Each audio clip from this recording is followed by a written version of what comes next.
이집트 군부가 발칵 뒤집어졌습니다. 시나이 반도에서 55도, 폭염을 뚫고 쉼없이 포를 쏴대던 자주포가 있었거든요. 사막의 모래 폭풍에도 끄떡없이 적진을 초토화시키고도 단 한 명의 아군 피해가 없었습니다. 미국도 러시아도 실패했던 사막 환경에서요. 이집트 국방부는 즉시 조사에 착수했습니다. 도대체 어느 나라 무기인지, 어떻게 이런 성능이 가능한지 알아내라고 했죠. 그런데 결과를 보고받은 장성들의 표정이 묘하게 변했습니다. 한국이었거든요. 도대체 한국은 이집트 사막에서 무슨 기적을 일으킨 걸까요? 그 놀라운 이야기, 지금 바로 시작합니다. 저는 이집트 육군 포병대에서 30년을 복무한 타리크 압델라흐만입니다. 시나이 반도 제3기갑사단 포병 연대장으로 계급은 대령이죠. 2024년 여름이었습니다. 시나이 사막의 기온은 55도를 넘어서고 있었어요. 우리 연대는 IS 잔당 소탕 작전 중이었는데 적의 위치가 포착됐다는 보고가 들어왔습니다. 저는 즉시 M109 자주포 부대에 사격 명령을 내렸죠. 그런데 첫 번째 포가 발사되자마자 이상한 소리가 났습니다. 포열이 휘어지고 있었거든요. 사막의 극한 온도에 금속이 버티질 못한 겁니다. 두 번째 포는 아예 엔진이 멈춰버렸어요. 모래먼지가 흡기구를 막아버린 거였습니다. 부하들의 눈빛이 아직도 잊히지 않습니다. 원망이라기보다는 체념에 가까웠죠. 또 이러는구나 하는 표정이었어요. 그날 밤 저는 또 그 악몽을 꿨습니다. 2017년 4월. 같은 시나이 반도였죠. IS 매복 공격을 받았을 때 저는 자주포 지원 사격을 요청했습니다. 그런데 M109가 고장났어요. 바로 그 순간 제 부하 12명이 목숨을 잃었습니다. 잠에서 깬 저는 땀에 젖은 채 천장을 바라봤습니다. 7년이 지났는데도 그날의 비명소리가 귀에서 떠나질 않았거든요. 문득 아버지 생각이 났습니다. 아버지는 70년대에 한국이라는 나라에 다녀오셨어요. 새마을 운동 연수라는 걸 받으셨다고 했죠. 어린 시절 아버지는 종종 한국 이야기를 해주셨습니다. 전쟁으로 완전히 파괴된 나라가 있었는데 그 사람들이 맨손으로 다시 일어섰다고요. 아버지는 그들의 눈빛을 잊을 수가 없다고 하셨습니다. 절박했지만 포기하지 않는 눈빛이었다고요. 저는 창밖의 사막을 바라보며 중얼거렸습니다. 저 한국 사람들은 이런 상황에서 어떻게 했을까? 그때는 몰랐습니다. 그 물음이 제 인생을, 그리고 이집트 군의 운명을 바꿔놓을 줄은요. 카이로 국방부 회의실. 이집트 육군의 핵심 장성들이 모여 있었습니다. 안건은 노후화된 M109 자주포 교체 문제였죠. 저는 말석에 앉아 있었어요. 대령 계급으로는 발언권이 거의 없었거든요. 회의장 한쪽에 낯선 외국인이 앉아 있었습니다. 흰머리에 차가운 눈빛을 가진 러시아 사람이었어요. 나중에 안 사실이지만 빅토르 코즐로프라는 이름의 로소보로넥스포르트 중동 총괄이었습니다. 빅토르가 프레젠테이션을 시작했죠. 러시아제 ES-19 무스타 자주포를 소개하면서 중동의 혹독한 환경에서 검증된 무기라고 강조했습니다. 그때 하심 파우지 준장이 힘을 실어줬어요. 러시아와의 오랜 협력 관계를 감안하면 합리적인 선택이라고 했죠. 하심은 저와 육군사관학교 동기였는데 우리 사이는 좋지 않았습니다. 사관학교 시절부터 경쟁 관계였거든요. 저는 손을 들었습니다. 시나이 현장의 실상을 말씀드려도 되겠느냐고 했죠. 장성들의 시선이 쏠렸어요. 저는 55도 폭염에서 포열이 휘어지는 문제, 모래먼지에 엔진이 멈추는 문제를 설명했습니다. 러시아제도 같은 문제를 겪지 않겠느냐고 물었죠. 하심이 비웃듯이 대답했습니다. 현장 지휘관의 우려는 이해하지만 큰 그림을 봐야 한다고요. 회의는 러시아제 쪽으로 기울어지고 있었습니다. 집에 돌아온 저는 아내 파티마에게 한숨을 쏟아냈어요. 또 같은 실수를 반복하려 한다고, 또 부하들이 죽게 생겼다고요. 파티마는 말없이 제 손을 잡아주었습니다. 그날 밤 잠이 오지 않아 인터넷을 뒤적이다가 우연히 영상 하나를 발견했어요. 한국의 K9 자주포 시연 영상이었습니다. 분당 6발에서 8발 발사. 사거리 40km 이상. 그런데 제 눈을 사로잡은 건 따로 있었죠. 사막 테스트 영상이었습니다. 모래 폭풍 속에서도 멈추지 않고 극한의 온도에서도 포열이 휘어지지 않았어요. 심장이 뛰기 시작했습니다. 이거다 라는 생각이 들었죠. 며칠을 고민했습니다. K9 자주포 영상을 수십 번은 돌려봤을 거예요. 볼 때마다 확신이 강해졌죠. 이건 다르다. 이건 진짜다 라는 느낌이었습니다. 하지만 대령 계급으로 국가무기 도입에 영향을 미친다는 건 불가능에 가까웠어요. 이집트군은 철저한 위계 사회거든요. 아래에서 위로 의견을 올린다는 것 자체가 월권으로 받아들여질 수 있었습니다. 그래도 가만히 있을 수는 없었어요. 저는 모하메드 엘샤피 중장을 찾아가기로 결심했습니다. 엘샤피 중장은 육군 참모차장으로 제가 젊은 장교 시절부터 눈여겨봐 주셨던 분이었죠. 엄격하지만 공정한 분이셨고 무엇보다 현장의 목소리를 중요하게 여기셨습니다. 중장 집무실 앞에서 30분을 기다렸어요. 비서가 퇴근 시간이 다 됐다며 다음에 오라고 했지만 저는 움직이지 않았습니다. 결국 중장이 직접 나오셨죠. 타리크, 무슨 일인가? 저는 단도직입적으로 말씀드렸습니다. 한국 K9 자주포를 직접 확인하고 싶다고요. 시찰단을 보내주시면 제가 직접 검증하겠다고 했습니다. 중장의 표정이 묘해졌어요. 한국이라 하고 중얼거리셨죠. 왜 한국인가? 저는 시나이 현장의 상황을 설명드렸습니다. M109의 한계, 러시아제도 마찬가지일 거라는 우려, 그리고 K9의 사막 테스트 영상에서 본 가능성을 말씀드렸죠. 중장은 한참 동안 침묵하셨습니다. 자네 아버지가 한국에 다녀온 적이 있지. 뜻밖의 말씀이었어요. 중장이 아버지를 아신다는 것도 놀라웠고 그 오래전 일을 기억하신다는 것도 놀라웠습니다. 중장이 말씀하셨죠. 자네 아버지와 나는 같은 시기에 군에 입대했네. 아버지가 한국에서 돌아온 뒤 눈빛이 달라졌던 게 기억나. 뭔가를 본 사람의 눈이었어. 저는 말문이 막혔습니다. 중장이 책상 위에 서류를 정리하며 말씀하셨어요. 일주일 줄 테니 직접 가서 보고 오게. 단, 기대는 하지 말게. 이건 자네 개인의 확인 차원이야. 공식적인 건 아무것도 약속할 수 없네. 감사합니다, 중장님. 그렇게 저는 한국행 비행기에 올랐습니다. 인천공항에 내렸을 때 이상한 기분이 들었어요.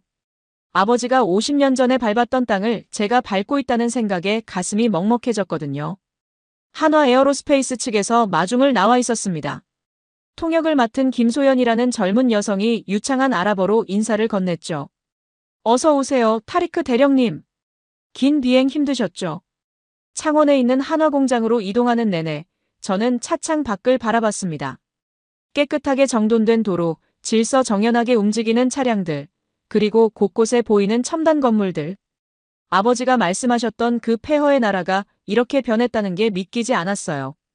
공장에 도착하자 한 남자가 기다리고 있었습니다. 박준혁이라고 합니다. K9 해외사업팀 수석 엔지니어입니다.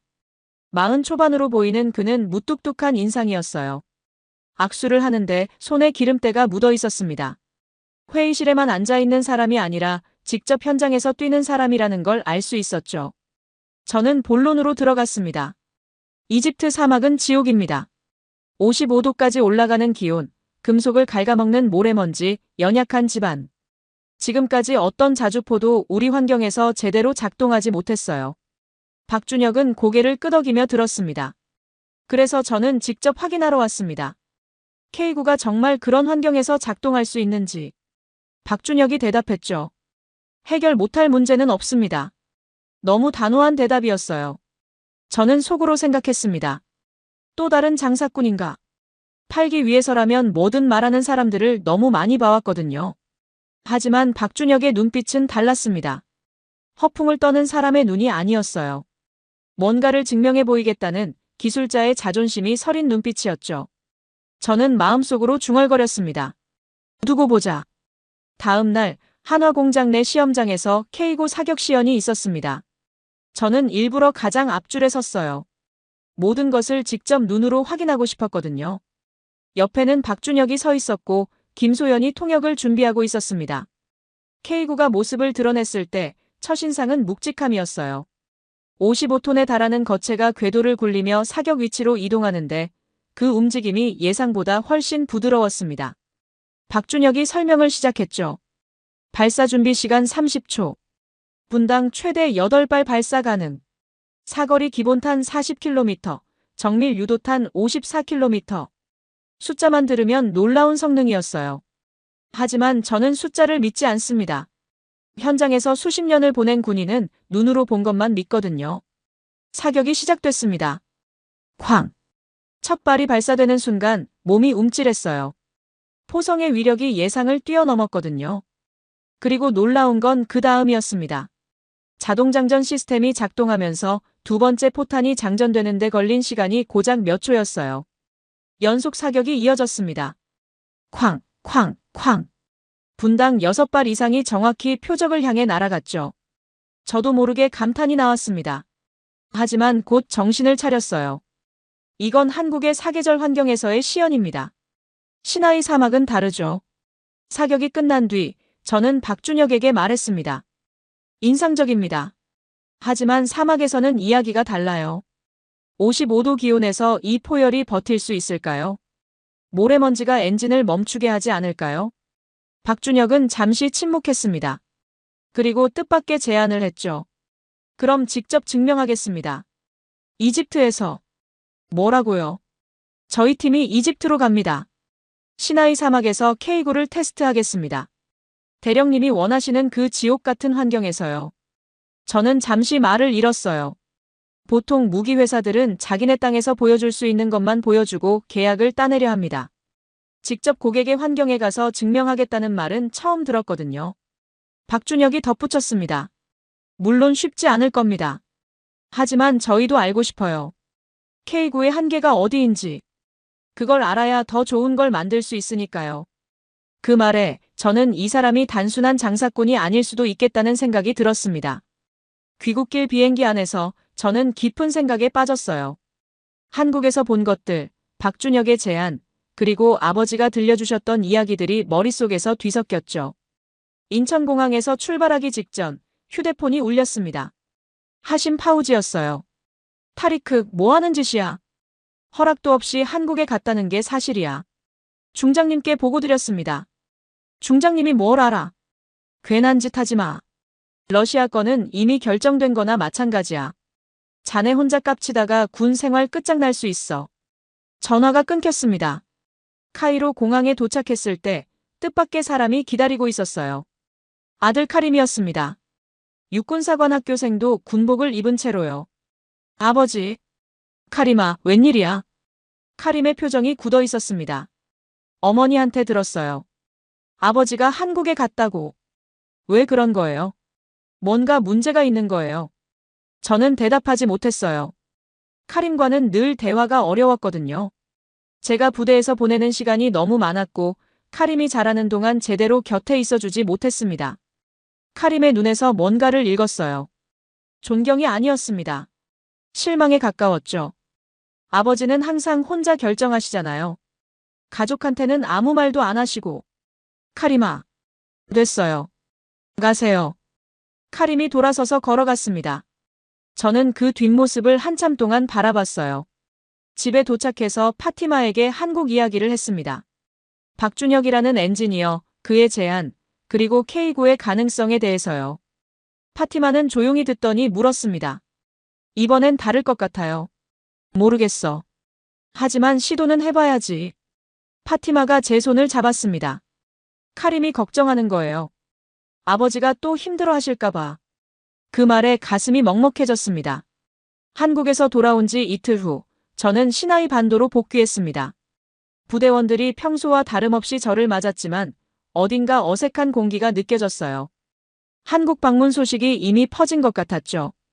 압델 하피즈 소령이 다가왔습니다. 저의 부관이자 2017년 그날의 생존자였어요. 대령님, 잘 다녀오셨습니까? 고생했네, 하피즈. 하피즈의 눈이 물었습니다. 한국에서 뭔가 찾으셨습니까? 저는 잠시 망설이다가 대답했죠. 아직 모르겠네. 하지만 가능성은 봤어. 그날 오후, 저는 오랫동안 피해왔던 곳으로 향했습니다. 2017년 매복 공격이 있었던 현장이었어요. 7년 만이었습니다. 하피즈가 동행했습니다. 우리는 말없이 그곳에 섰어요. 사막의 바람이 불었습니다. 모래가 날렸고 태양이 자결했죠. 그날도 이랬습니다.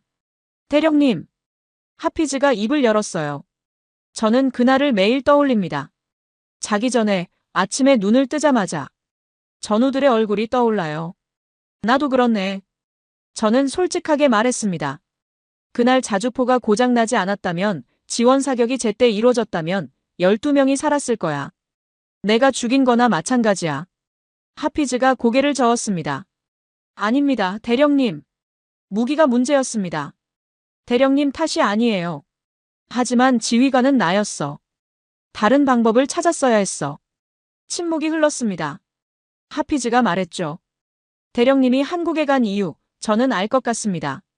다시는 그런 일이 없게 하시려는 거죠. 저는 대답하지 않았어요. 대신 고개를 끄덕였습니다. 그날 밤 숙소에서 파티마에게 전화를 걸었습니다. 처음으로 2017년 그날에 대해 자세히 이야기했어요. 그동안 파티마에게도 제대로 말한 적이 없었거든요. 부끄러웠고 두려웠습니다. 아내에게 무능한 남편으로 보이고 싶지 않았어요. 하지만 그날 밤은 달랐습니다. 파티마, 나는 7년 동안 악몽을 꿔왔어. 알아요. 알고 있었어. 당신이 잠결에 하는 말들, 땀에 젖어서 일어나는 것들. 다 알고 있었어요. 왜 아무 말도 안 했어?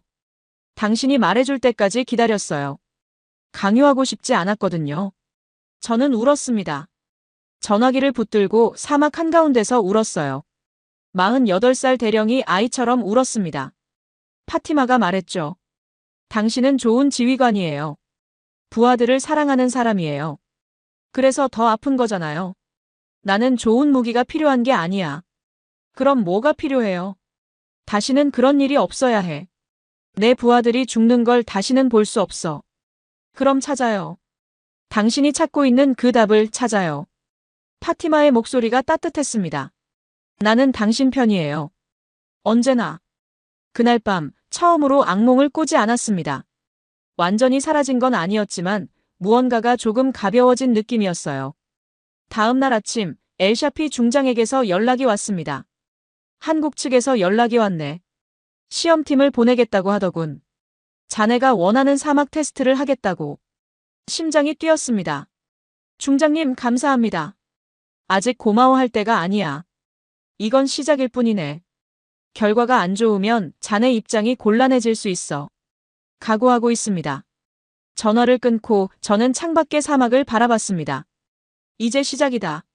3주 후 박준혁이 이끄는 한화기술팀이 이집트에 도착했습니다. 12명의 엔지니어와 함께 K9 시제품 2대, 그리고 K10 탄약 보급차 1대가 선박으로 운송되어 왔죠. 카이로 공항에서 박준혁을 다시 만났을 때 그는 한국에서보다 더 지쳐 보였어요. 긴 여정 때문이기도 했지만 눈빛에는 여전히 그 단단함이 있었습니다. 어서 오십시오, 박 엔지니어. 타리크 대령, 다시 만나서 반갑습니다. 악수를 나누며 저는 물었습니다. 정말 오실 줄은 몰랐습니다. 말씀만 그러신 줄 알았어요. 박준혁이 희미하게 웃었습니다. 말만 하는 건 의미가 없죠. 증명해야 합니다. 시나이 반도 테스트장으로 이동하는데 이틀이 걸렸어요. 그 과정에서 한화팀은 묵묵히 준비를 진행했습니다.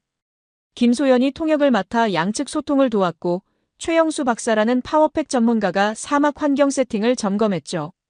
테스트 당일 새벽 5시에 시작해서 가장 더운 시간대인 오후 2시까지 진행하기로 했습니다. 55도가 예상되는 시간이었죠. K9가 사격 위치에 섰습니다. 이집트군 장교들 수십 명이 참관하고 있었어요. 그 중에는 하심 파우지도 있었습니다. 팔짱을 끼고 비웃는 듯한 표정이었죠. 오전 사격은 순조로웠습니다. 기온이 40도 정도였는데 K9는 거침없이 포를 쏴댔어요. 명중률도 뛰어났고 발사 속도도 스펙대로였습니다. 하지만 진짜 시험은 오후였죠. 기온이 50도를 넘어서자 공기 자체가 찌는 듯 했습니다. 숨을 쉬기도 힘들었어요. M109였다면 이 정도 온도에서 포열이 휘어지기 시작했을 겁니다. 사격 재개. K9의 포신이 불을 뿜었습니다. 한 발, 두 발, 세 발. 연속 사격이 이어졌어요. 그때 모래폭풍이 몰려왔습니다. 예고 없이 사막의 지평선에서 황토빛 벽이 다가왔죠. 순식간에 시야가 막혔고 모래가 얼굴을 때렸습니다. 이집트 장교들 사이에서 술렁임이 일었어요. 이제 끝이군. 봐라, 저건 버틸 수 없어. 하심 파우지가 큰 소리로 말했습니다. 저것 봐, 타리크. 한국 장난감이 사막을 어떻게 이겨. 저는 K9를 바라봤습니다. 모래폭풍 속에서 K9는 멈추지 않았어요.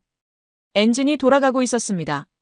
흡기구의 이중 필터 시스템이 모래를 걸러내고 있었고 포시는 여전히 목표를 향하고 있었죠. 쾅! 모래 폭풍 한가운데서 포성이 울렸습니다. 저는 숨을 멈췄어요.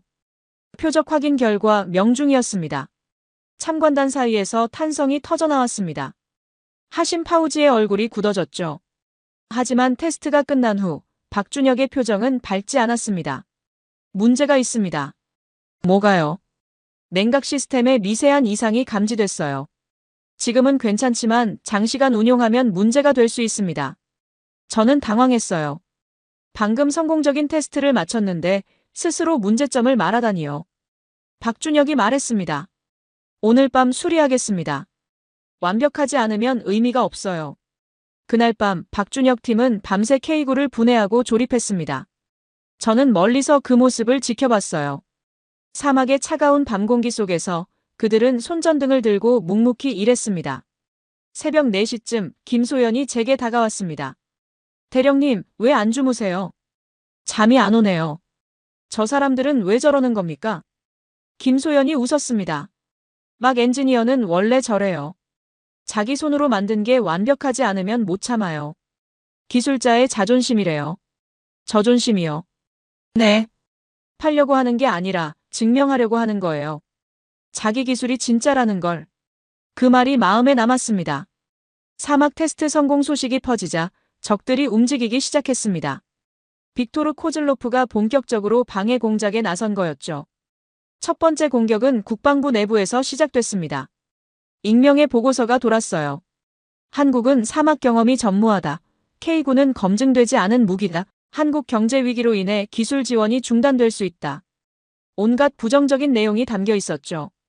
하심 파우지가 그 보고서를 유포하고 있었습니다. 대놓고 하지는 않았지만 그의 측근들이 움직이는 게 보였어요. 두 번째 공격은 더 교활했습니다. K9 추가 테스트 일정이 갑자기 연기됐어요. 국방부 조달국에서 행정 절차 문제라고 했지만 누가 봐도 의도적인 지연이었죠. 하심 파우지가 조달국 부국장이었으니까요. 박준혁 팀은 시나이에서 대기해야 했습니다. 일주일이 지나고 2주일이 지났어요. 한화본사에서는 비용 문제로 압박이 들어왔고 팀원들 사이에서 불만이 나오기 시작했습니다. 저도 초조했어요. 엘샤피 중장에게 연락했지만 중장도 손을 쓸 수 없는 상황이었습니다. 국방부 내부 정치가 복잡하게 얽혀 있었거든요. 세 번째 공격은 제 부대 내부에서 터졌습니다. 일부 부하들이 불만을 표출하기 시작했어요. 대령님, 왜 검증도 안 된 한국 무기를 믿는 겁니까? 우리가 실험용 주입니까? 미국제도 러시아제도 다 사막에서 실패했습니다. 한국이라고 뭐가 다릅니까? 무스타파 함디 대위만이 저를 지지했습니다. 대령님을 믿습니다. 대령님이 틀린 적이 없었잖아요. 하지만 다수의 시선은 차가웠어요. 어느 날 밤 숙소에서 빅토르 코즐로프와 마주쳤습니다. 그가 먼저 말을 걸었죠. 타리크 대령, 참 고집이 세시군요. 저는 대답하지 않았어요. 빅토르가 계속했습니다. 한국 무기는 이집트에 맞지 않아요. 우리 러시아는 오랜 파트너잖아요. 왜 굳이 새로운 모험을 하시는 겁니까? 모험이 아닙니다. 최선의 선택을 하려는 것뿐이에요. 빅토르가 웃었습니다.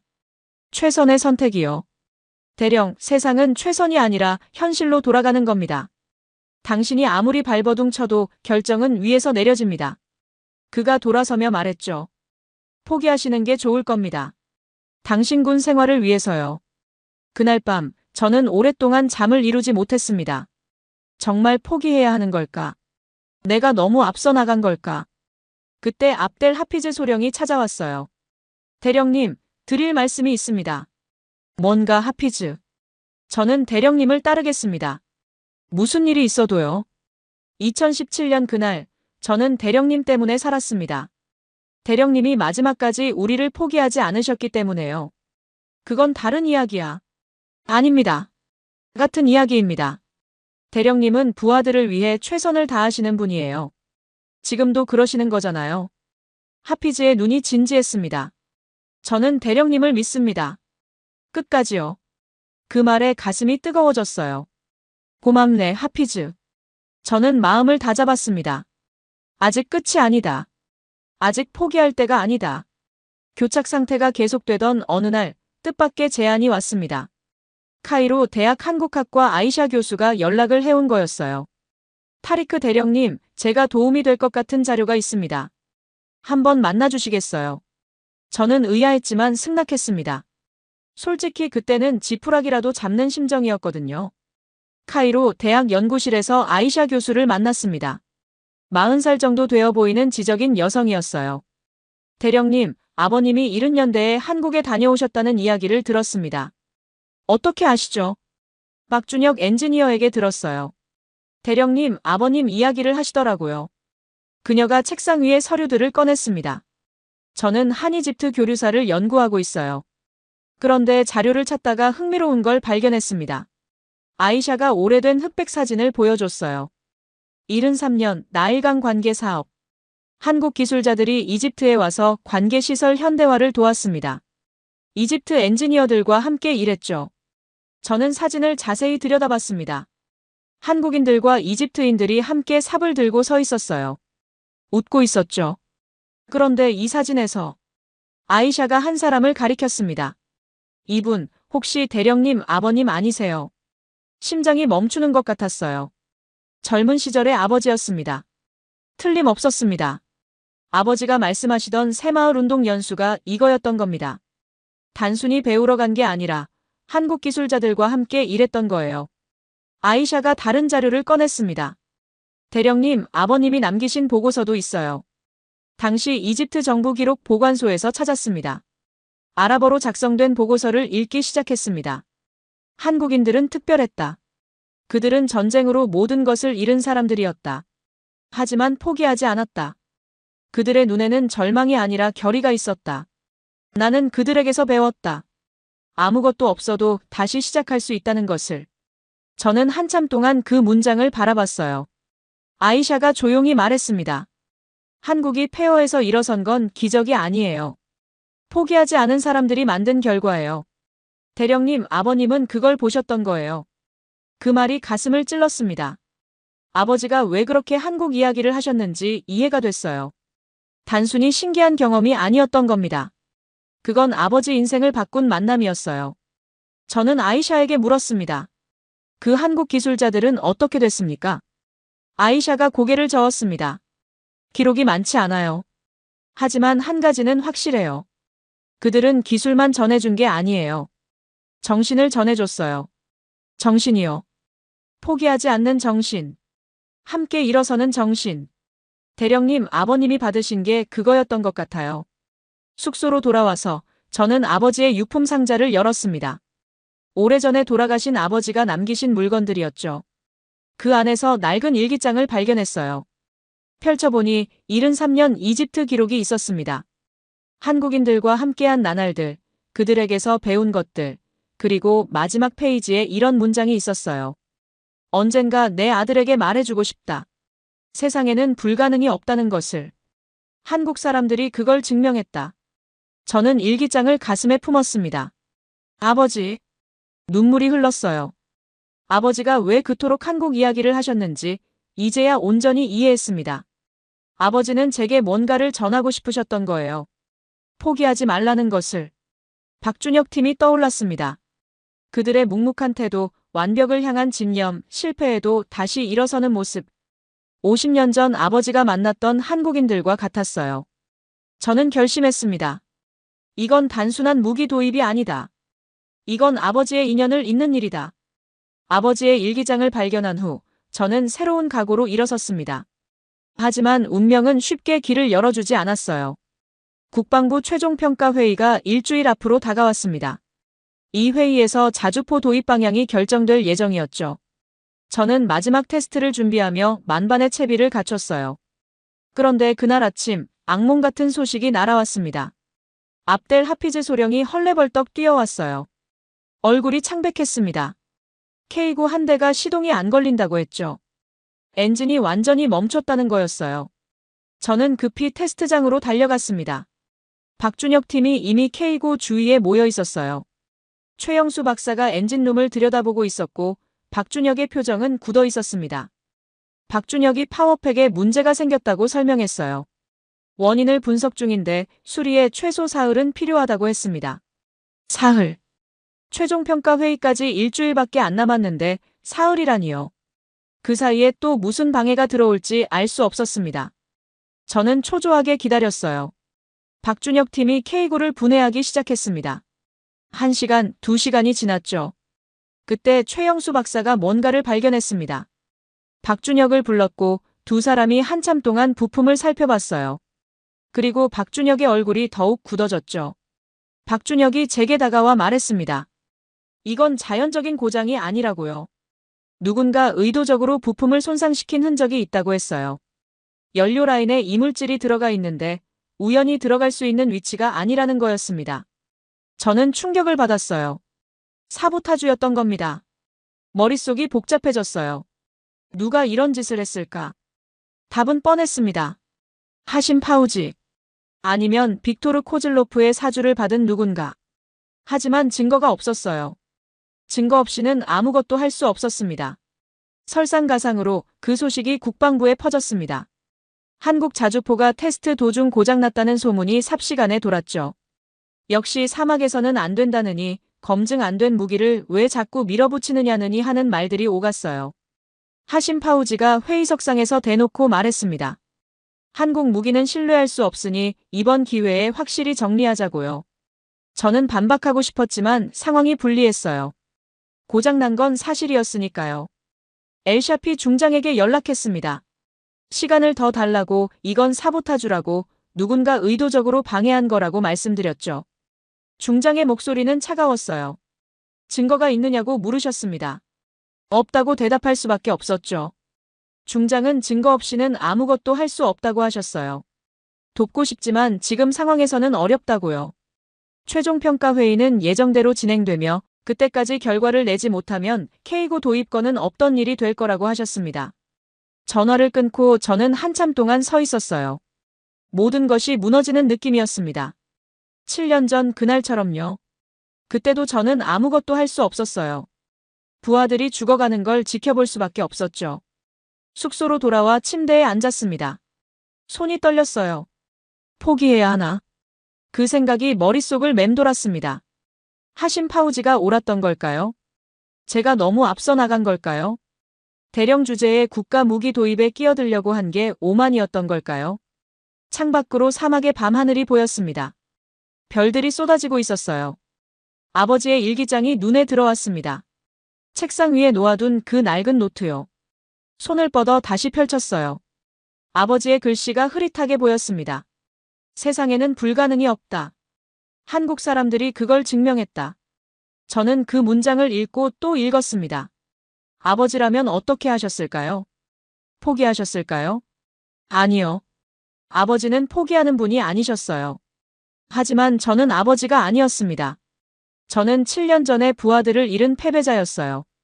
그날 밤 저는 또 악몽을 꿨습니다. 2017년 그날의 악몽이요.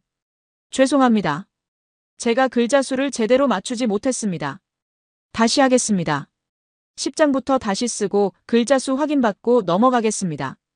절망 속에서 밤을 보낸 다음 날 아침, 저는 테스트장으로 향했습니다. 포기하려는 마음과 포기할 수 없다는 마음이 치열하게 싸우고 있었어요. 발걸음이 무거웠습니다. 어쩌면 이게 마지막 일 수도 있다는 생각이 들었거든요. 테스트장에 도착했을 때 놀라운 광경이 펼쳐져 있었습니다. 박준혁 팀 전원이 K9 주위에서 작업 중이었어요. 밤새 잠을 자지 않은 게 분명했습니다. 눈이 충혈되어 있었고 얼굴에는 기름때가 묻어 있었죠. 사막의 차가운 밤 공기 속에서 손전등을 들고 묵묵히 일한 흔적이 역력했어요. 김소연이 저를 발견하고 다가왔어요. 그녀가 설명해줬습니다. 박준혁 엔지니어가 어젯밤 본사에 긴급 연락을 했다고요. 상황을 보고하자마자 한화 본사에서 즉각 움직였다고 했어요. 필요한 부품을 한국에서 군용기로 직접 공수해왔다고요. 12시간 만에 부품이 도착했고 그때부터 지금까지 쉬지 않고 작업 중이라고 했습니다. 저는 믿기지 않았어요. 사보타주를 당하고도 고장 책임을 물을 수도 있는 상황에서 그들은 밤새 일한 거였습니다. 변명하거나 책임을 회피하지 않았어요. 그냥 문제를 해결하기 위해 움직인 거였죠. 박준혁에게 다가갔어요. 그는 K9 엔진룸에 상반신을 집어넣고 뭔가를 조이고 있었습니다. 제가 다가가자 고개를 들어 저를 바라봤어요. 지친 얼굴이었지만 눈빛은 흔들리지 않았습니다. 왜 이렇게까지 하느냐고 물었어요. 밤새 일할 필요까지 있었느냐고요. 박준혁은 손에 든 공구를 내려놓고 저를 똑바로 바라봤습니다. 그리고 담담하게 대답했어요. 누가 방해했는지는 중요하지 않다고요. 증거를 찾아서 복수하는 건 우리 일이 아니라고요. 중요한 건 K9이 제대로 작동하는 걸 증명하는 거라고 했어요. 그게 우리가 할 일이라고요. 저는 다시 물었습니다. 분노하지 않느냐고요. 누군가 일부러 망쳐놓은 건데 억울하지 않느냐고요. 박준혁이 희미하게 웃었어요. 물론 화가 난다고요. 하지만 분노해봤자 문제가 해결되지 않는다고요. 그 시간에 나사 한 개라도 더 조이는 게 낫다고 했어요. 감정에 휘둘리면 손이 떨려서 작업을 망친다고요. 그리고 박준혁이 덧붙였어요. 한국에는 정의라는 게 있다고요. 대령님, 우리는 대령님 편이라고요. 대령님이 원하시는 걸 이루시도록 돕는 게 우리 일이에요. 계약서에 그렇게 적혀 있어서가 아니라 우리가 그러고 싶어서 하는 거라고요. 정의라는 말이 낯설었어요. 아랍어에는 딱 맞는 번역어가 없었거든요. 김소연이 옆에서 설명해줬습니다. 한국 사람들은 한 번 인연을 맺으면 그 사람을 자기 사람으로 여긴다고요. 남이 아니라 우리가 되는 거라고요. 이기고 지는 게 중요한 게 아니라 함께 가는 게 중요하다고 했어요. 그게 정의라고요. 저는 가슴이 뜨거워졌습니다. 이런 마음을 가진 사람들이 있다는 게 믿기지 않았어요. 그날 저녁 김소연이 깜짝 이벤트를 준비했어요. 이집트 전통 음식으로 회식을 마련한 거였습니다. 한화팀과 제 부대원들이 함께 모였죠. 처음에는 서로 어색하게 앉아 있었어요. 언어도 다르고 문화도 다르니까요. 하지만 음식을 나누다 보니 분위기가 풀렸습니다. 무스타파 함디 대위가 박준혁에게 한국 군대 이야기를 물었어요. 박준혁은 자신도 현역으로 군 복무를 했다며 겨울 훈련이 가장 힘들었다고 했죠. 영하 20도에서 참호를 팠다는 이야기에 모두가 웃었어요. 우리는 더위와 싸우고 당신들은 추위와 싸우는군요. 하지만 군인은 다 똑같다고 압델 하피즈 소령이 말했습니다. 박준혁이 고개를 끄덕였어요. 군인은 다 똑같다고요. 자기 나라와 동료를 지키려는 마음은 어디나 같다고요. 그 밤 저는 오랜만에 마음이 가벼워지는 걸 느꼈습니다. 혼자가 아니라는 느낌이었어요. 수리가 완료된 다음 날 뜻밖의 연락이 왔습니다. 엘샤피 중장이 비밀리에 만나자고 하셨어요. 공식적인 자리가 아니라 사적으로 만나고 싶다고요. 장소는 카이로 외곽의 한적한 카페였습니다. 중장이 이런 방식으로 만남을 요청하신 건 처음이었어요. 약속 시간에 카페에 도착했습니다. 중장은 이미 와 계셨어요. 평소와 달리 군복이 아닌 사복 차림이셨습니다. 표정이 무거웠어요. 무언가 큰 결심을 한 사람의 얼굴이었죠. 중장이 자리에 앉으라고 하셨어요. 커피를 한 잔 주문하시고는 한참 동안 말씀이 없으셨습니다. 저는 조용히 기다렸어요. 중장이 먼저 말씀하실 때까지요. 마침내 중장이 입을 여셨습니다. 타리크, 자네에게 해야 할 이야기가 있다고요. 아무에게도 하지 못한 이야기라고요. 오늘 하는 말은 이 자리를 벗어나면 안 된다고 하셨어요. 저는 고개를 끄덕였습니다. 중장이 천천히 말씀하셨어요. 2017년 그 매복 공격을 기억하느냐고요. 당연히 기억한다고 대답했습니다. 평생 잊을 수 없다고요. 중장의 눈이 흔들렸어요. 그리고 말씀하셨습니다. 그날 전사한 12명의 장교 중 한 명이 자신의 아들이었다고요. 저는 충격의 말을 잃었습니다. 중장의 아들. 그 12명 중 한 명이 중장의 아들이었던 겁니다. 7년 동안 저는 그 사실을 모르고 있었어요. 중장은 단 한 번도 내색하지 않으셨거든요. 중장이 계속 말씀하셨어요. 처음에는 타리크 대령을 원망했다고요. 왜 아들을 지키지 못했느냐고. 밤마다 분노에 잠을 이루지 못했다고요. 하지만 시간이 지나면서 생각이 바뀌었다고 하셨어요. 조사 결과를 보고 현장 상황을 분석하면서 알게 됐다고요. 문제는 사람이 아니라 무기였다는 걸요. 그날 자주포가 제대로 작동했다면 아들이 살았을 거라고요. 지휘관의 판단이 틀린 게 아니었다고요. 무기가 배신한 거였다고요. 저는 눈물이 날 것 같았습니다. 중장님, 저는 정말 몰랐습니다. 아드님이 그날 계셨다는 걸요. 중장이 고개를 저으셨어요. 몰라도 됐다고요. 알았다면 자네가 더 힘들었을 거라고요. 중요한 건 과거가 아니라 앞으로라고 하셨어요. 그리고 중장이 결정적인 말씀을 하셨습니다. 그래서 이번 K9 도입을 지지하는 거라고요. 다시는 그런 일이 없어야 한다고요. 제대로 된 무기가 있었다면 아들이 죽지 않았을 거라고요. 다른 아버지들이 같은 고통을 겪지 않게 하고 싶다고 하셨어요. 중장이 한 가지 더 말씀하셨어요. 하심 파우지의 비리 증거를 확보했다고요. 빅토르 코즐로프에게 뇌물을 받은 정황이 포착됐다고 하셨습니다. 은행 거래 기록과 통화 내역이 있다고요. 하지만 아직 공개할 때는 아니라고요. 최종 평가 회의에서 K9이 성공해야 한다고 하셨어요. 실력으로 증명한 다음에 하심을 처리해야 명분이 선다고요.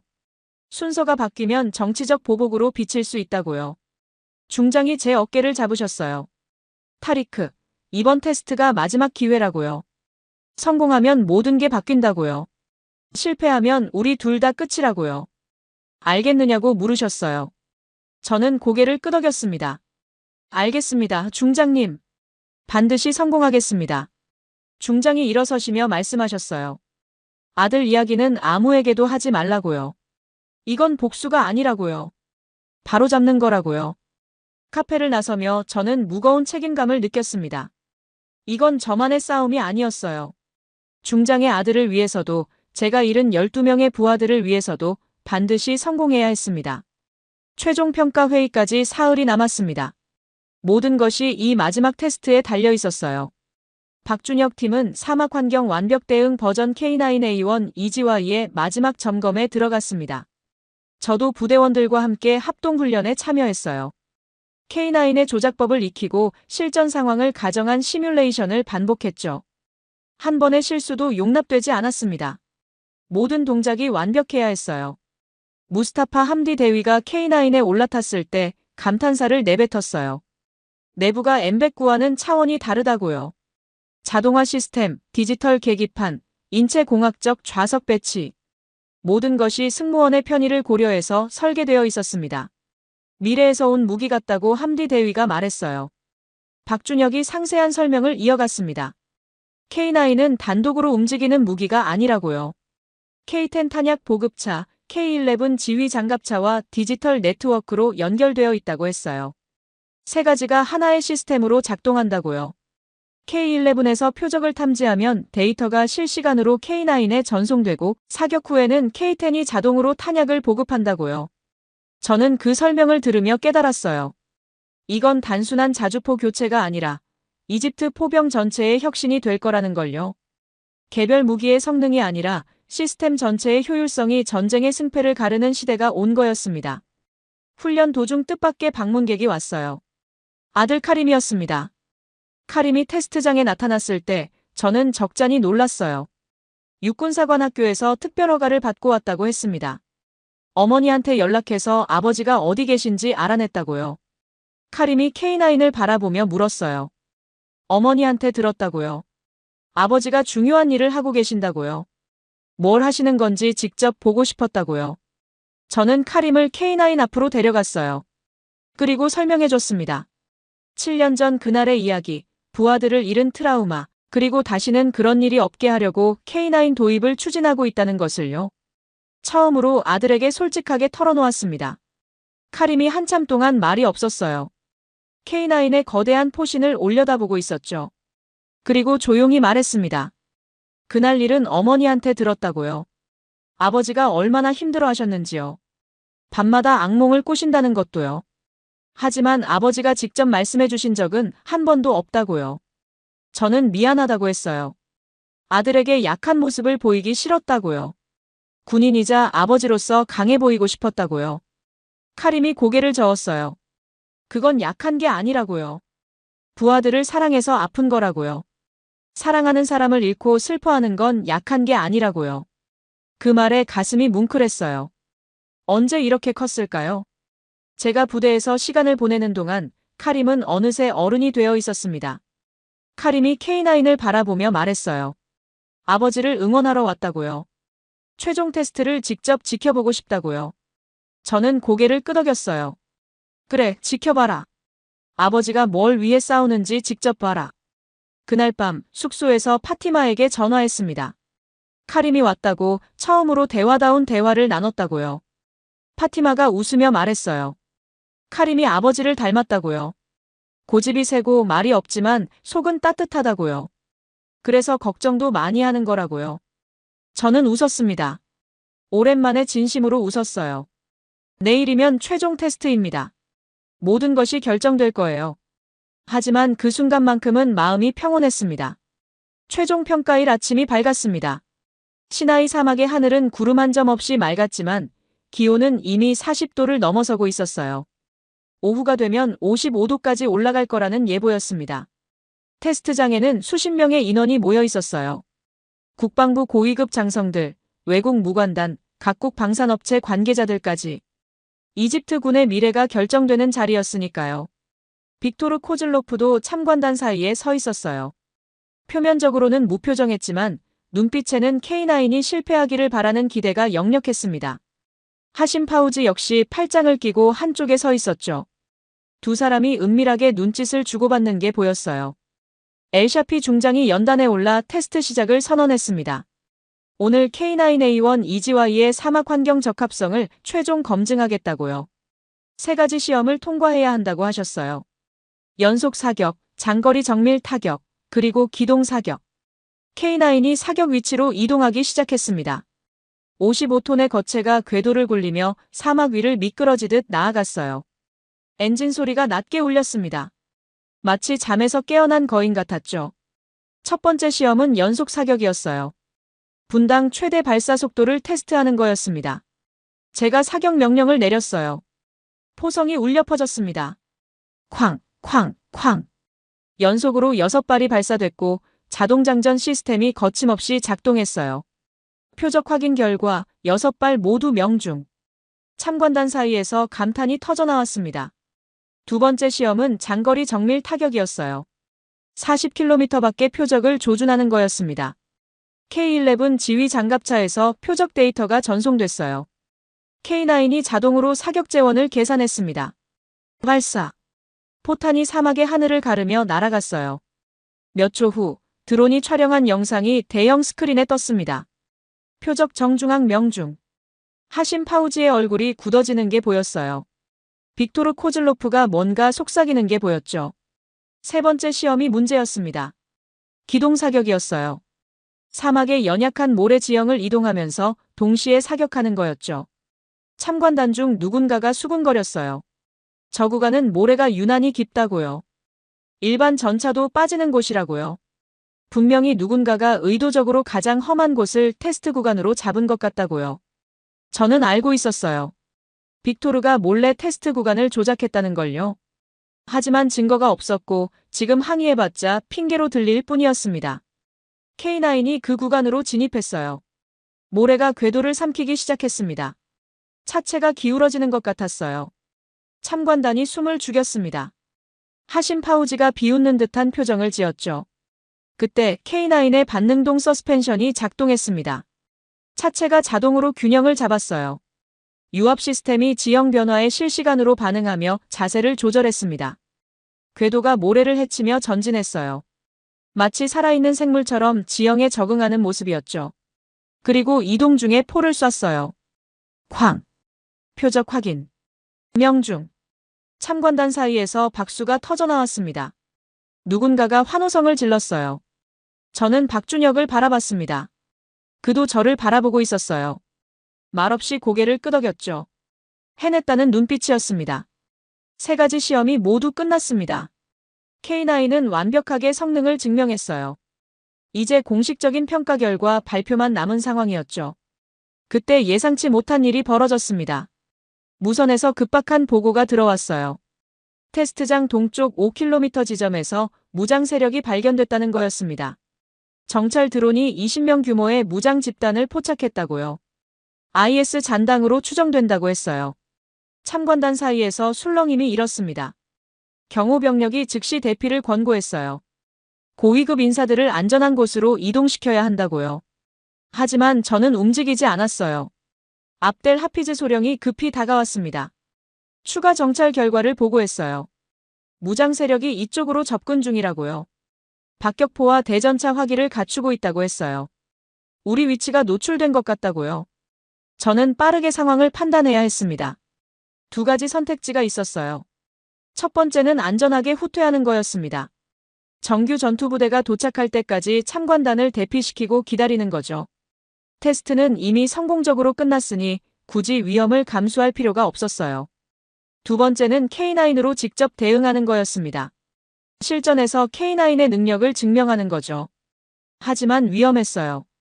만약 실전에서 문제가 생기면 아까까지의 성공이 모두 물거품이 될 수 있었습니다. 그리고 무엇보다 부하들이 다칠 수 있었어요. 2017년의 악몽이 스쳐 지나갔습니다. 그날도 저는 선택의 기로에 섰었어요. 공격할 것인가 후퇴할 것인가. 저는 공격을 선택했고 자주포가 고장나면서 부하들이 죽었습니다. 하지만 그건 제 선택이 잘못된 게 아니었어요. 무기가 배신한 거였습니다. 저는 K9을 바라봤어요. 사막의 태양 아래 묵직하게 서 있는 그 거체를. 그리고 박준혁을 바라봤습니다. 박준혁이 고개를 끄덕였어요. 말하지 않아도 알 수 있었습니다. K9은 배신하지 않는다고 그의 눈이 말하고 있었어요. 저는 결심했습니다. 전포대 사격 준비. 참관단이 술렁였어요. 뭘 하려는 거냐는 눈빛들이었죠. 엘샤피 중장이 저를 바라보셨습니다. 중장의 눈에서 물음이 읽혔어요. 정말 할 수 있겠느냐고요. 저는 고개를 끄덕였습니다. K11에서 적의 위치 데이터가 실시간으로 전송되기 시작했어요. 드론이 포착한 적 병력의 좌표가 화면에 떴습니다. K9 두 대가 자동으로 사격 재원을 계산했어요. 무스타파 함디 대위가 보고했습니다. 사격 준비 완료라고요. 저는 부하들의 얼굴을 바라봤어요. 긴장한 표정들이었지만 두려움은 없었습니다. 저를 믿고 있었어요. 7년 전 저는 부하들을 지키지 못했습니다. 오늘은 다릅니다. 오늘은 제대로 된 무기가 있어요. 저는 명령을 내렸습니다. 사격 개시. 포성이 사막을 가르며 울려 퍼졌습니다. K9의 포신에서 불꽃이 뿜어져 나왔어요. 첫 번째 포탄이 하늘을 가르며 날아갔습니다. 이제 돌이킬 수 없었어요. 주사위는 던져졌습니다. 첫 번째 포탄이 적 진지에 떨어졌을 때 폭발음이 사막 전체를 뒤흔들었습니다. 드론이 촬영한 영상이 실시간으로 스크린에 떴어요. 적의 박격포 진지가 완파된 게 보였습니다. 정확히 목표물 위에 포탄이 떨어진 거였죠. 40km 거리에서 오차 범위수미터 이내. K9의 정밀 타격 능력이 실전에서 증명되는 순간이었어요. 하지만 적도 가만히 있지 않았습니다. 첫 번째 공격에서 살아남은 병력이 즉시 흩어지기 시작했어요. 여러 방향으로 분산하면서 이쪽을 향해 접근했습니다. 훈련받은 전투원들이었어요. 한 방에 무너지지 않았습니다. 저는 K10 탄약 보급차에 명령을 내렸어요. 연속 사격을 위한 재보급이 필요했거든요. K10이 K9에 접근했습니다. 비접촉 자동 재보급 시스템이 작동했어요. 기계팔이 움직이면서 포탄을 K9의 탄약고로 이송했습니다. 승무원이 차량 밖으로 나가지 않고도 재보급이 완료됐어요. 불과 몇 분 만이었습니다. 이게 바로 핵심이었어요. 과거 M109를 운용할 때는 재보급 중에 병력이 외부로 노출됐거든요. 적의 저격수나 박격포의 표적이 되기 십상이었죠. 2017년 그날도 재보급 중에 공격을 받았어요. K10은 그 문제를 완벽하게 해결한 거였습니다. 두 번째 사격이 시작됐어요. K11에서 실시간으로 표적 정보가 업데이트됐습니다. 드론이 이동 중인 적 병력의 위치를 정확하게 포착했어요. 데이터가 K9에 자동 전송됐습니다. K9이 연속으로 포를 쐈어요. 쾅, 쾅, 쾅. 분당 6발의 발사 속도. 포탄이 사막의 하늘을 가르며 날아갔습니다. 40km 밖의 표적들이 하나씩 제거됐어요. 참관단이 숨을 죽이고 지켜봤습니다. 아무도 말이 없었어요. 눈앞에서 벌어지는 광경이 믿기지 않는다는 표정들이었죠. 빅토르 코즐로프의 얼굴이 창백해지는 게 보였어요. 하심 파우지는 아예 고개를 돌리고 있었습니다. 30분이 지났습니다. 적의 무선 통신이 끊어졌어요.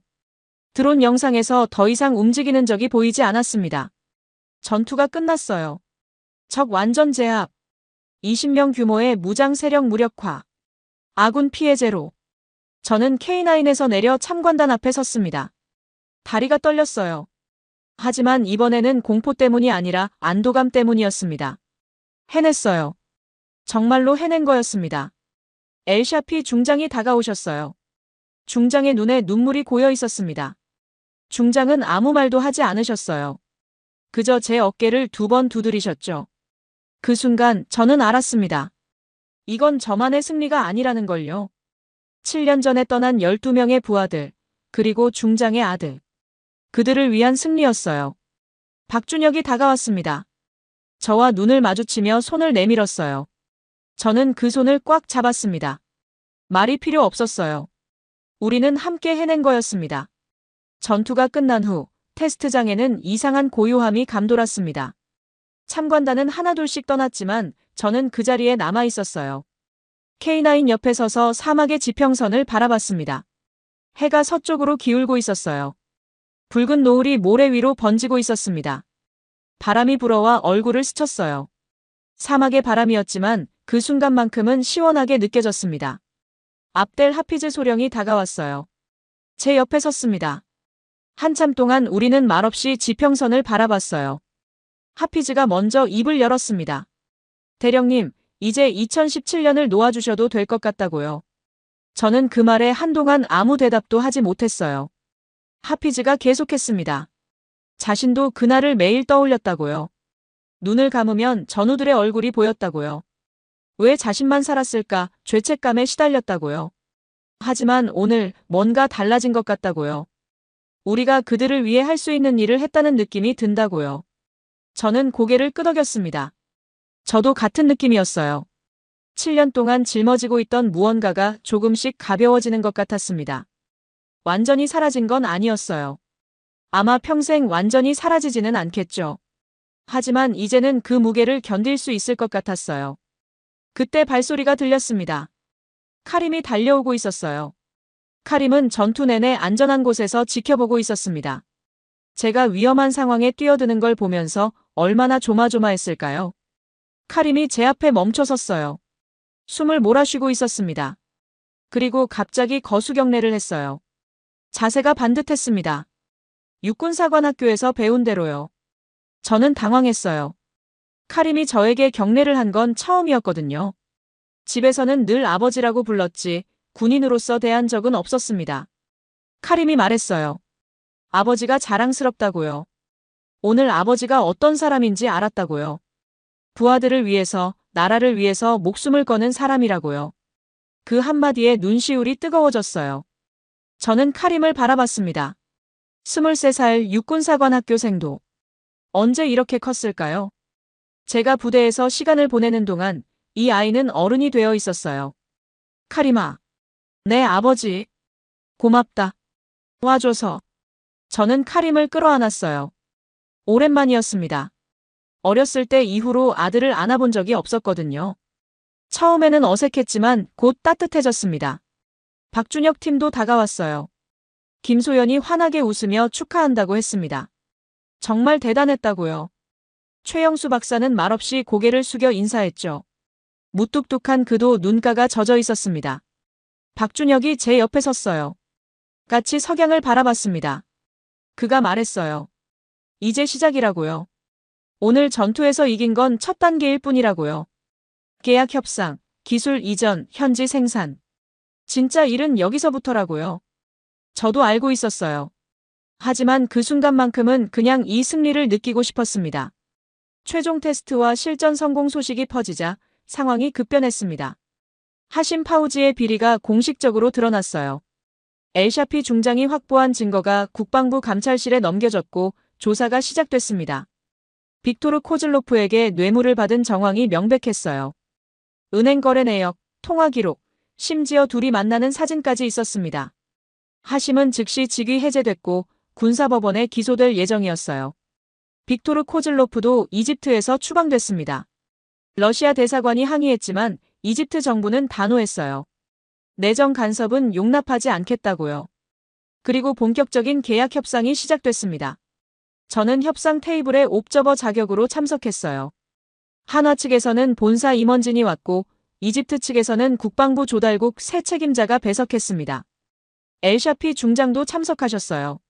한화 측의 제안은 예상을 완전히 뛰어넘었습니다. 단순히 K9을 판매하는 게 아니었어요. 이집트 현지에 생산 공장을 세우겠다고 했습니다. 팩토리 200이라고 불리는 프로젝트였죠. 90% 이상 현지 정비가 가능하도록 기술을 이전하겠다고요.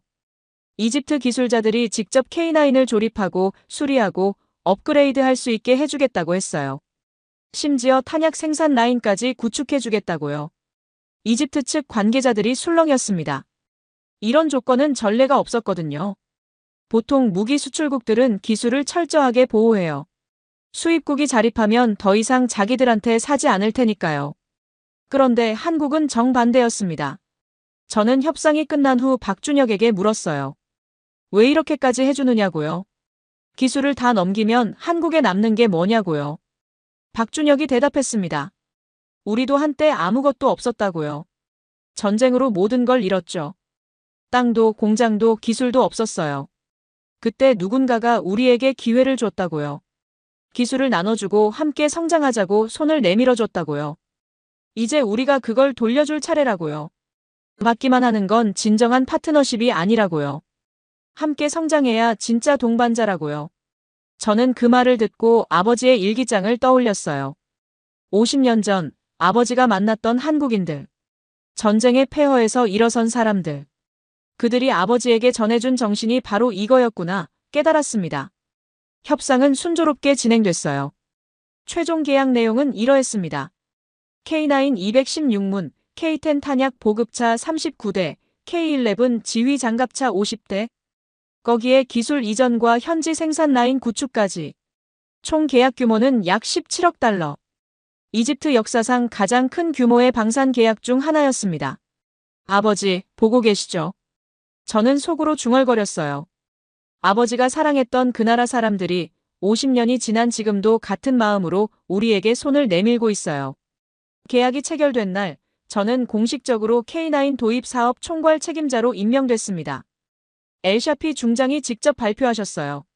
타리크 대령이 처음부터 이 사업을 추진해왔고, 테스트는 물론 실전에서까지 K9의 능력을 직접 증명했으니 당연한 인선이라고요.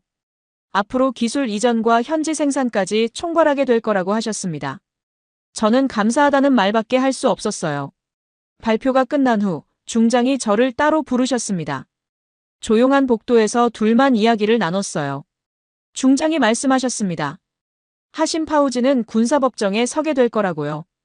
뇌물수수, 직권남용, 그리고 사보타주 교사 혐의라고요.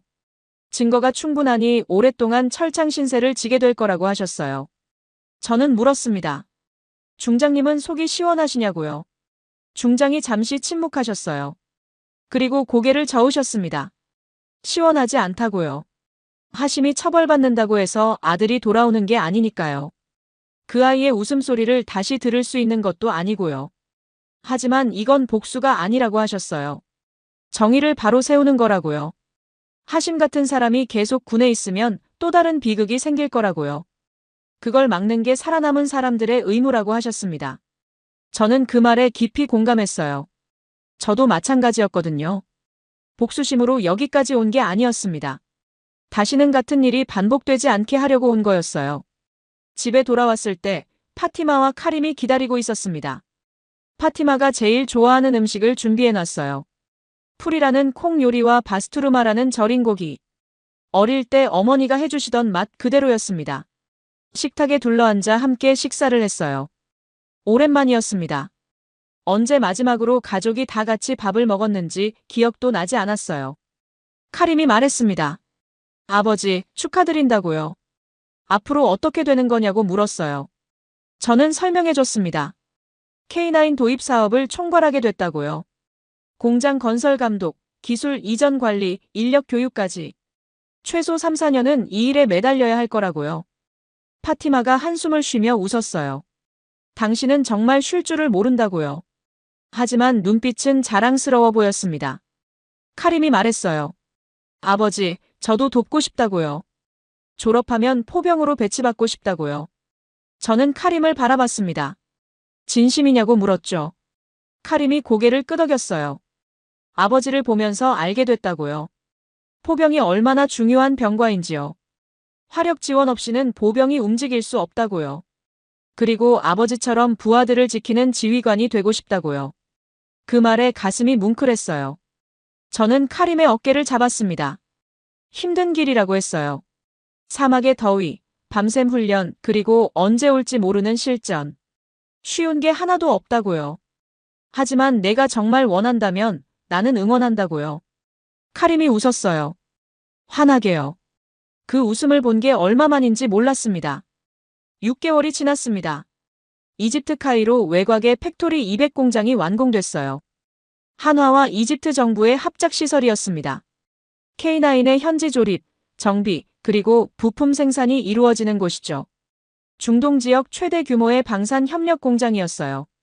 공장 개소식 날, 저는 연단에 섰습니다. 이집트와 한국 양국의 정부 관계자들, 군 고위급, 그리고 수많은 언론이 지켜보고 있었어요.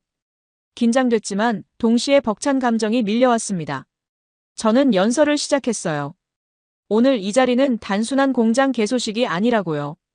두 나라의 신뢰가 결실을 맺는 날이라고요. 이집트와 한국은 지리적으로 멀리 떨어져 있지만 마음만큼은 가까운 나라라고요. 50년 전 한국 기술자들이 이집트에 와서 나일강 관계 사업을 도왔다고요. 당시 한국은 지금처럼 부유한 나라가 아니었어요. 전쟁의 상처가 채 아물지 않은 때였죠. 하지만 그들은 자신들이 가진 것을 나눴어요. 기술과 노하우를요. 그리고 무엇보다 포기하지 않는 정신을요. 그때 심어진 신뢰의 씨앗이 50년이 지난 오늘 이렇게 열매를 맺었다고요. 연설이 끝나자 박수가 쏟아졌습니다. 연단에서 내려오자 박준혁이 기다리고 있었어요. 그의 손에 작은 상자가 들려 있었습니다. 이게 뭐냐고 물었죠. 박준혁이 상자를 열었어요. 안에는 자개로 장식된 한국 전통함이 있었습니다. 정교한 나전칠기였어요. 그 안에 태극기 패치가 들어 있었습니다. 박준혁이 말했어요. 이건 저희 마음이라고요. 한화를 대표해서 드리는 게 아니라 저 개인적으로 드리는 거라고요. 이집트의 사막에서 한국의 기술이 살아 숨쉬기를 바란다고요. 그리고 두 나라의 우정이 오래오래 이어지기를 바란다고요. 저는 그 패치를 받아들었어요. 작은 천 조각이었지만 무겁게 느껴졌습니다. 담긴 마음의 무게 때문이었겠죠. 고맙다고 말했어요. 당신들이 보여준 진심에 정말 감사한다고요. K9뿐만 아니라 그 안에 담긴 정신까지 잘 이어가겠다고요. 그날 오후 공장 내부를 둘러봤습니다. 한국 기술진과 이집트 기술진이 어깨를 나란히 하고 일하고 있었어요. 언어는 달랐지만 손짓과 눈빛으로 소통하고 있었죠. 웃음소리가 여기저기서 들렸습니다. 한 젊은 이집트 기술자가 제게 다가왔어요. K9 정비 과정을 배우고 있다고요. 처음에는 너무 복잡해서 걱정했는데 한국 선생님들이 정말 친절하게 가르쳐준다고요. 느리더라도 이해할 때까지 기다려준다고요. 저는 미소를 지었습니다. 이게 바로 한국인들이 말하는 정이구나 생각했어요. 그냥 기술만 전달하는 게 아니라 사람과 사람 사이의 연결을 만드는 거였습니다. 공장을 나서며 하늘을 올려다봤어요. 이집트의 태양이 뜨겁게 내리쬐고 있었습니다. 하지만 그 빛이 따뜻하게 느껴졌어요. 새로운 시작이었습니다. 2025년 12월 이집트 에이덱스 국제방산 전시회가 열렸습니다. 전 세계 방산 업체들과 군 관계자들이 모이는 중동 최대의 행사였어요. 그리고 이집트가 처음으로 K9A1 EGY를 공식 공개하는 날이기도 했습니다. 저는 발표자로 무대에 섰어요. 수천 명의 청중이 지켜보고 있었습니다. 전 세계 언론의 카메라가 저를 향하고 있었죠. K9이 전시장 중앙에 당당하게 서 있었어요. 사막색으로 도장된 차체, 길게 뻗은 155mm 포신. 이집트의 태양 아래서 이집트 기술자들의 손으로 조립된 무기였습니다. 저는 마이크를 잡고 말했어요. 이것은 단순한 무기가 아니라고요. 이것은 두 나라의 신뢰이자 사막에서 피어난 우정이라고요. 한국은 우리에게 기술만 준 게 아니라고요. 함께 성장하자는 마음을 줬다고요. 자신들이 가진 것을 아끼지 않고 나눴다고요. 그 마음이 이 K9에 담겨 있다고요. 50년 전 한국 기술자들이 이집트에 와서 씨앗을 심었다고요. 그 씨앗이 자라서 오늘 이 자리에 서 있다고요. 앞으로 50년 후에도 100년 후에도 이 우정이 계속되기를 바란다고요.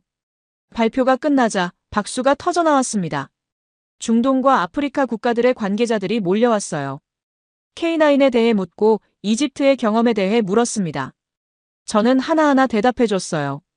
전시회가 끝난 후 저는 시나이 사막으로 향했습니다. K9 포대가 그곳에 배치되어 있었어요. 제가 지휘하는 부대였습니다. 압델 하피즈 소령, 무스타파 함디 대위, 그리고 새로 배치된 젊은 장병들까지 모두가 저를 맞이했어요. 저는 주머니에서 작은 명패를 꺼냈습니다. 2017년에 잃은 12명의 부하들 이름이 새겨진 명패였어요. 7년 동안 늘 품고 다녔던 거였습니다. 저는 그 명패를 K9 위에 올려놓았어요. 속으로 말했습니다. 이제 너희를 지킬 수 있어. 다시는 그런 일이 없을 거야. 내가 약속한다. 해가 지고 있었습니다. 사막의 지평선 너머로 붉은 노을이 번지고 있었어요. 압델 하피즈가 다가왔습니다. 제 옆에 나란히 섰어요. 우리는 말없이 석양을 바라봤습니다. 하피즈가 물었어요. 대령님, 이게 끝인가요? 저는 고개를 저었습니다. 아니, 이제 시작이야. K9을 도입한 건 첫걸음일 뿐이야. 앞으로 우리 포병을 세계 최강으로 만들어야 해. 그게 떠난 전우들에게 보답하는 길이야. 하피즈가 고개를 끄덕였어요. 함께하겠습니다, 대령님. 저는 사막을 바라봤습니다. 55도의 지옥, 모래폭풍의 땅. 하지만 이제 이곳에는 K9이 있었어요.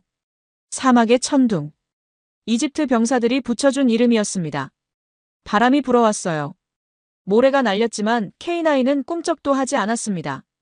저는 미소를 지었어요. 아버지, 보고 계시죠? 당신이 사랑했던 그 나라와 우리나라가 이렇게 손을 잡았어요. 당신이 심은 씨앗이 열매를 맺었어요. 사막의 지평선 너머로 새로운 날이 떠오르고 있었습니다. 저는 카이로 외곽의 팩토리 200 공장에 서 있었어요. 3년 전 개소식 때와는 완전히 달라진 모습이었습니다. 당시에는 한국 기술진이 대부분의 핵심 작업을 맡았지만 지금은 이집트 기술자들이 주도하고 있었어요. 한국 팀은 자문 역할만 하고 있었죠. 기술 이전이 성공적으로 완료된 거였습니다. 공장 입구에는 커다란 현판이 걸려 있었어요. 아랍어와 한글이 나란히 적혀 있었습니다. 함께 만들고 함께 성장한다. 박준혁이 제안한 문구였어요. 처음에는 너무 감상적이지 않느냐고 했는데 지금 보니 이보다 적절한 말이 없었습니다. 공장 안으로 들어가자 익숙한 소리가 들렸어요. 기계가 돌아가는 소리, 용접하는 소리, 그리고 사람들이 대화하는 소리. 이집트어와 한국어가 섞여 있었습니다. 3년이 지났지만 한국 기술진 일부는 아직 이곳에 남아 있었어요. 자발적으로요. 이집트가 좋아서 남았다고들 했습니다. 저는 조립 라인을 따라 걸었어요. K9 한 대가 막 완성 단계에 있었습니다. 이집트 기술자들이 마지막 점검을 하고 있었죠. 젊은 기술자 하나가 저를 발견하고 경례를 했어요. 대령님, 아니 준장님, 어서 오십시오. 맞아요. 저는 1년 전에 준장으로 진급했습니다. K9 도입 사업의 성공적인 완수가 인정받은 거였죠. 엘샤피 중장님은 대장으로 진급하셔서 육군 참모총장이 되셨어요. 저는 젊은 기술자에게 물었습니다. 이 K9은 몇 번째냐고요? 기술자가 자랑스럽게 대답했어요. 150번째라고요. 이제 목표의 70%를 달성했다고요. 내년이면 216대 전부 완성될 거라고요. 저는 고개를 끄덕였습니다. 순조롭군요. 네, 준장님. 한국 선생님들 덕분입니다. 처음에는 정말 막막했는데 이제는 눈 감고도 할 수 있어요. 그 말이 참 좋았습니다. 눈 감고도 할 수 있다니요. 그게 바로 진정한 기술 이전의 완성이었어요. 남의 것을 빌려 쓰는 게 아니라 내 것으로 만드는 거였죠. 공장을 나와 차를 타고 이동했습니다. 오늘은 특별한 날이었거든요. 카이로 시내의 한 호텔에서 행사가 열리고 있었어요. 한-이집트 수교 50주년 기념 만찬이었습니다. 양국 정부 고위 인사들, 재계 인사들, 그리고 문화계 인사들까지 모두 모이는 자리였죠. 호텔에 도착하니 이미 많은 사람들이 와 있었어요. 그 중에 익숙한 얼굴들이 보였습니다. 박준혁이 정장 차림으로 서 있었어요. 3년 전보다 머리가 조금 더 희끗해졌지만 눈빛은 여전히 날카로웠습니다. 옆에는 김소연이 있었어요. 이제는 한화 중동 지역 총괄 이사가 됐더군요. 승진이 빨랐습니다. 타리크 준장님. 박준혁이 다가와 악수를 청했어요. 오래간만입니다. 박 부사장님. 그도 승진했거든요.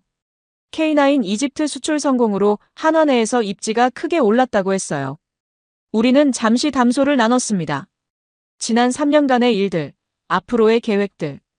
박준혁은 다음 목표가 사우디아라비아와 아랍에미리트라고 했어요. 이집트의 성공 사례를 보고 중동 국가들이 줄줄이 관심을 보이고 있다고요. 저는 웃으며 말했습니다. 바쁘시겠군요. 박준혁도 웃었어요. 바쁜 게 좋은 거죠.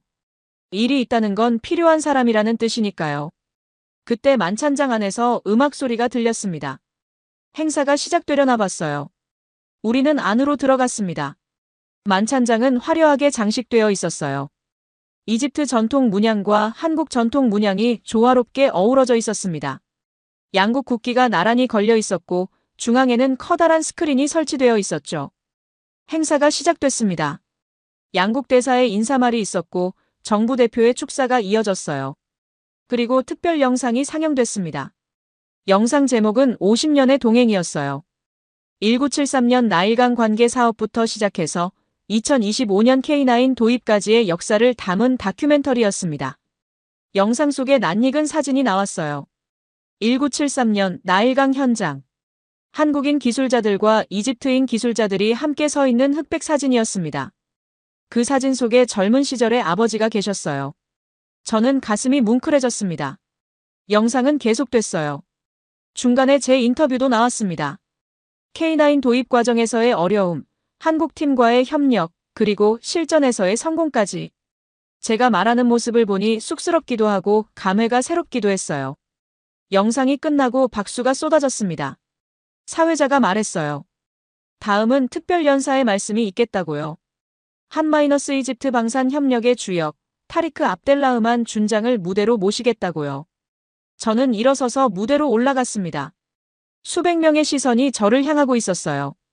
긴장됐지만 동시에 할 말이 많았습니다. 저는 마이크를 잡고 말을 시작했어요.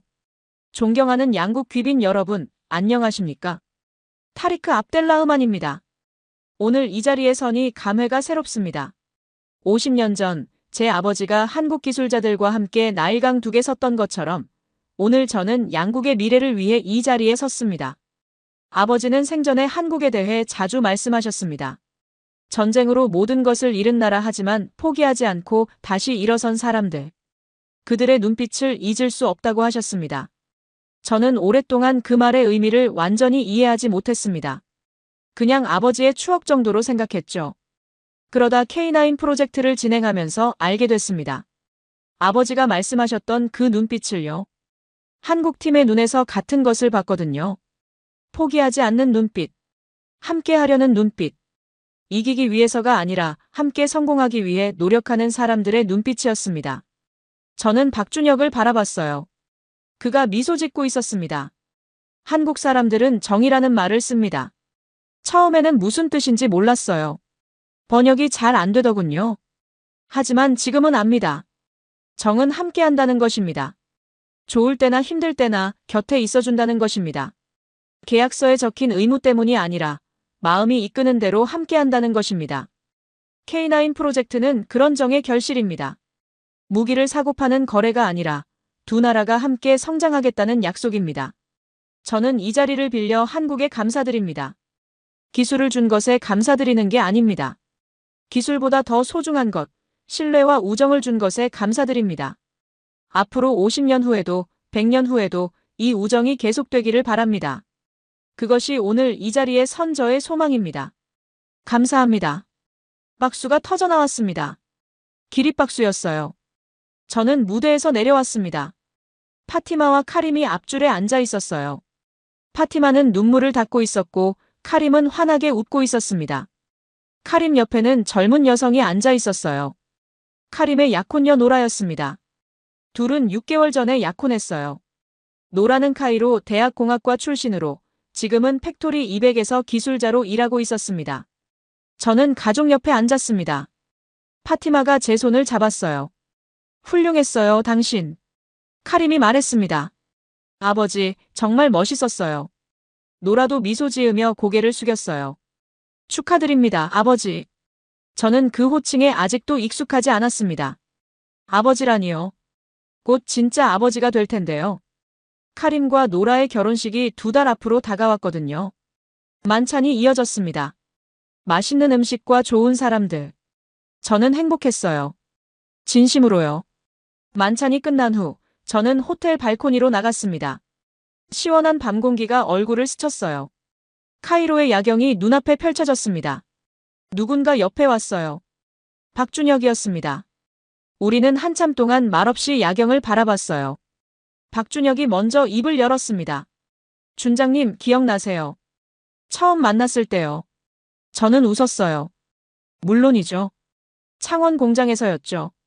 제가 사막 환경이 얼마나 혹독한지 설명했을 때 부사장님이 뭐라고 하셨는지 아세요? 해결 못할 문제는 없다. 그랬죠. 그때 저는 속으로 생각했어요. 또 다른 장사꾼이구나 하고요. 박준혁이 웃었습니다. 저도 알고 있었어요. 눈빛에서 다 보이더라고요. 미안합니다. 아니요. 당연한 반응이었어요. 저라도 그랬을 겁니다. 침묵이 흘렀습니다. 저는 물었어요. 부사장님, 후회하신 적 없어요? 이렇게까지 기술을 넘기신 거요. 박준혁이 고개를 저었습니다.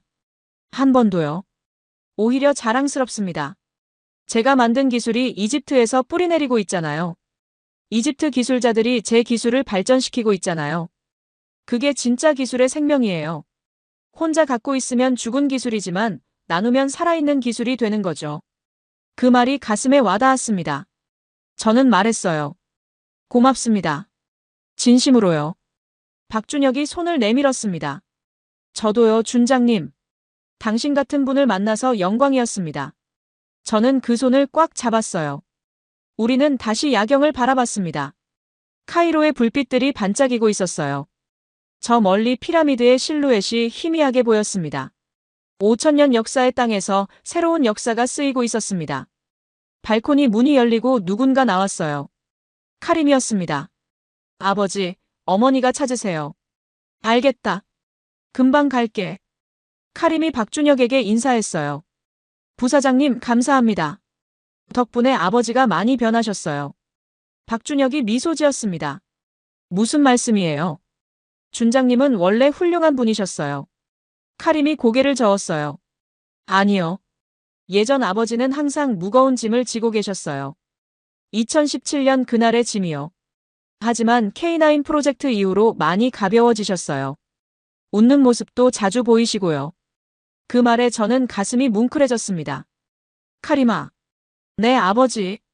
고맙다. 뭐가요? 내 아들이어서. 카림이 환하게 웃었어요. 저도요, 아버지. 우리는 함께 만찬장으로 돌아갔습니다. 파티마가 기다리고 있었어요. 제 옆에 서서 제 팔을 잡았습니다. 우리는 함께 걸었어요. 파티마와 저, 그리고 카림과 노라. 네 식구가 나란히요. 밖에서는 카이로의 밤이 깊어가고 있었습니다. 하지만 제 마음속에는 따뜻한 빛이 가득했어요. 50년 전 아버지가 심은 씨앗. 그 씨앗이 자라서 오늘 이렇게 열매를 맺었습니다. 그리고 그 열매에서 또 새로운 씨앗이 떨어질 거예요. 카림과 노라의 세대가 그 씨앗을 키울 겁니다. 그리고 또 그 다음 세대가요. 그게 바로 정이었습니다. 한국 사람들이 말하는 정. 세대를 넘어 이어지는 마음이요. 저는 밤하늘을 올려다봤어요. 별들이 빛나고 있었습니다. 아버지, 보고 계시죠? 당신의 아들이 당신의 뜻을 이었습니다. 그리고 그 뜻은 앞으로도 계속될 겁니다. 영원히요.